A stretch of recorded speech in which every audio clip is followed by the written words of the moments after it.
นี่คือฝรั่งต่างชาติเข้ามาเที่ยวประเทศไทยเด้อท่านผู้ชมเด้อนี่อยู่ไอคอนสยามจะแปลกหูแปลกตาแบบนี้เลยเด้อท่านผู้ชม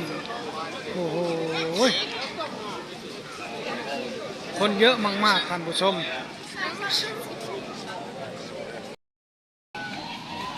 นักท่องเที่ยวเต้นอยู่บนเรือดินเนอร์เด้อท่านผู้ชมเด้อนี่โอ้โหขึ้นมาเลยเด้อขึ้นมาเลยเด้อท่านผู้ชมนักท่องเที่ยวขึ้นมาแต่เรือแล้วเนี่ยโอ้ยชาวญี่ปุ่นเนาะ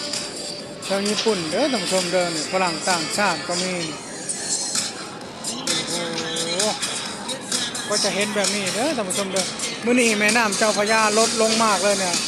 จะไปถ่ายจนโอ้โหยืนถ่ายอยู่บนหัวเลยเนี่ยท่านผู้ชมโอ้โหเศรษฐีประเทศใดเนาะมาเที่ยวเนาะท่านผู้ชมเนาะมีแต่เศรษฐีมาเที่ยวทั้งนั้นเลยนะโอ้ยคนมีเงินเที่ยวหรูหราเด้อท่านผู้ชมเดินเที่ยวเลยเด้อนักท่องเที่ยวเดินขึ้นมาเป็นขบวนเด้อท่านผู้ชมเด้อก็พาลูกมาเที่ยวนะก็นี่คือฝรั่งต่างชาติเข้ามาเที่ยวประเทศไทยเด้อท่านผู้ชมเด้อนี่อยู่ไอคอนสยามจะแปลกหูแปลกตาแบบนี้เลยเด้อท่านผู้ชมโอ้โหคนเยอะมากๆท่านผู้ชม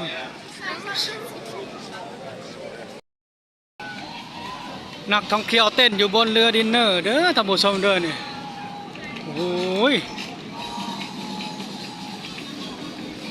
ดูเลยท่านดูเลยเนี่ยเจ้าพญาปีเศษเบอร์3เคยไปถ่ายวิ่งมาจนเหนื่อยเลยเนี่ยวิ่งมาถ่ายนักท่องเที่ยวเต้นเนี่ย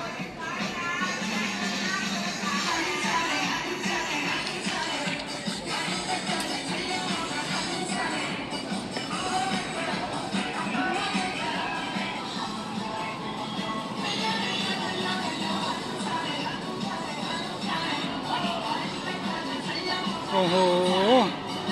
นักร้องน่ารักมากๆเลย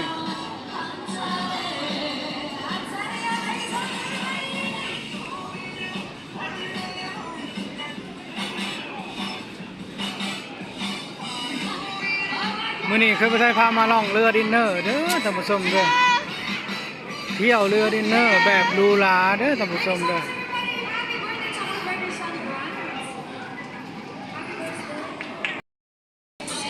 ขึ้นมาเลยเด้อขึ้นมาเลยเด้อท่านผู้ชมนักท่องเที่ยวขึ้นมาแต่เรือแล้วเนี่ยโอ้ยชาวญี่ปุ่นเนาะชาวญี่ปุ่นเด้อท่านผู้ชมเด้อนี่ฝรั่งต่างชาติก็มีโอ้โหก็จะเห็นแบบนี้เด้อท่านผู้ชมเด้อมื้อนี้แม่น้ำเจ้าพระยาลดลงมากเลยเนี่ยจะไปถ่ายจนโอ้โหยืนถ่ายอยู่บนหัวเลยเนี่ยท่านผู้ชมโอ้โหเศรษฐีประเทศใดเนาะมาเที่ยวเนาะท่านผู้ชมเนาะมีแต่เศรษฐีมาเที่ยวทั้งนั้นเลยนะโอ้ยคนมีเงินเที่ยวหรูหราเด้อท่านผู้ชมเด้อนี่เที่ยวเลยเด้อ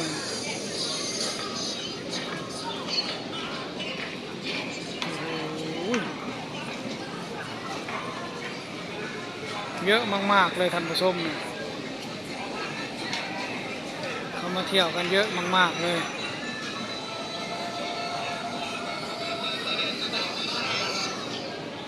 อันนี้จะเป็นเจ้าพญาปีเศษเบอร์3เด้อท่านผู้ชมเด้อ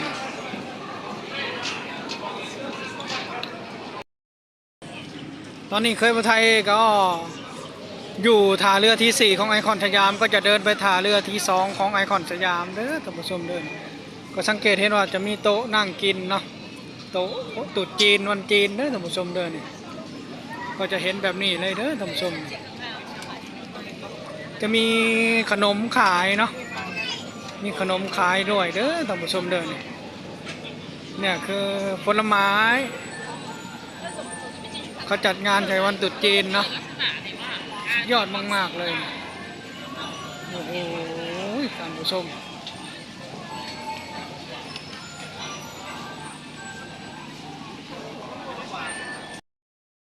ตอนนี้ก็จะสังเกตเห็นว่านักท่องเที่ยวเดินขึ้นมาแต่เรือดินเนอร์อยู่ท่าเรือที่2ของไอคอนสยามเลยเด้อท่านผู้ชมเดิน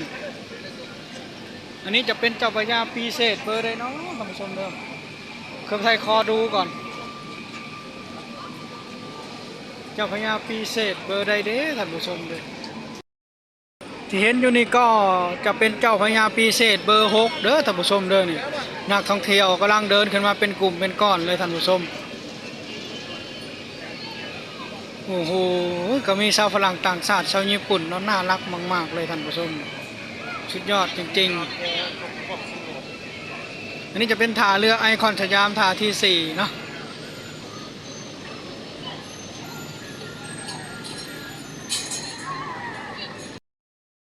ตอนนี้ก็นักท่องเที่ยวเดินขึ้นมาเป็นขบวนเด้อท่านผู้ชมเด้อก็พาลูกมาเที่ยวนะก็ก็จะเห็นคนมาเที่ยวกันเยอะแยะเลยท่านผู้ชมแต่ส่วนใหญ่เขาจะพาลูกมาเที่ยวอันนี้อยู่ท่าเรือที่2ของไอคอนสยามเด้อท่านผู้ชมเด้อก็จะเห็นแบบนี้เนาะฝรั่งต่างชาติเขาเจ้าเดินมาเนาะท่านผู้ชมเนาะอุ้ยตัวใหญ่มากๆเลยฝรั่งจะมีเกาหลีใต้เกาหลีเหนือเนาะชาวญี่ปุ่นมาเที่ยวเยอะมากๆวันนี้เนาะแต่เคยไปก็แยกออกกับเกาหลีใต้กับเกาหลีเหนือเนาะแต่ชาวญี่ปุ่นนี่ใส่ชุดสร้างแน่นอนเนาะ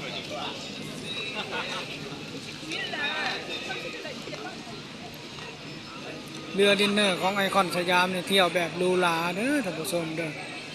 ก็ข้ามน้ำข้ามทะเลมาเที่ยวประเทศไทยเด้อท่านผู้ชมเด้อเขาเจ้าก็มาไกลมากๆเนาะจองตัวมาเรือดินเนอร์นี่ก็มาแต่เอเชียติกเด้อท่านผู้ชมเด้อขึ้นไปสะพานพระราม8แล้วก็กลับลงมาเอเชียติกเนาะก็จะผ่านวัดอรุณที่สวยงามมากๆโอ้ยเดินมากันเยอะมากๆเลยเด้อท่านผู้ชม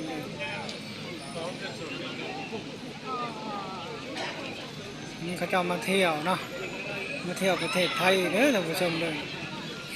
เคยไทยมายืนต่อหน้าเขาอยู่ตรงนี้เนาะแต่เขาเจ้าก็สีหูมั้งเคยไทยมาแอบถ่ายเขาเจ้าเนาะอันนี้จะเป็นชาวญี่ปุ่นแน่นอนเด้อท่านผู้ชมเด้อใส่ชุดช่างเนาะ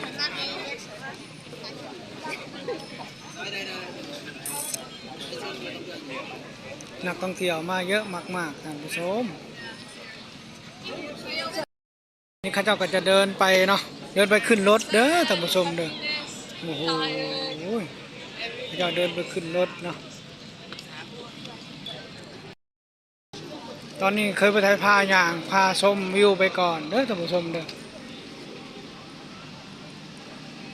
ไอคอนสยามเขาเจ้าจัดใหม่ตกแต่งใหม่เด้อท่านผู้ชมเด้อ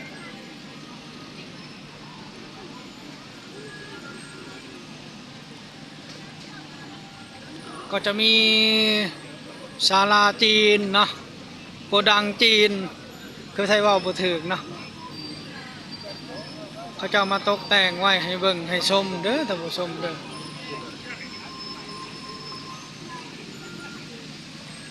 ก็จะเห็นแบบนี้นะท่านผู้ชมเนาะอันนี้ก็จะเป็นต่างชาติเขาเดินมาแต่เรือดินเนอร์ท่าที่4ของไอคอนสยามก็มีแบบนี้ก็จะเห็นเขาเจ้าเดินมาเป็นแบบขบวนเด้อท่านผู้ชมเด้อ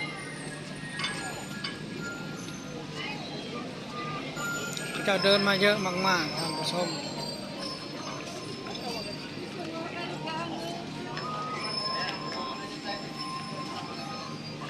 โอ้โห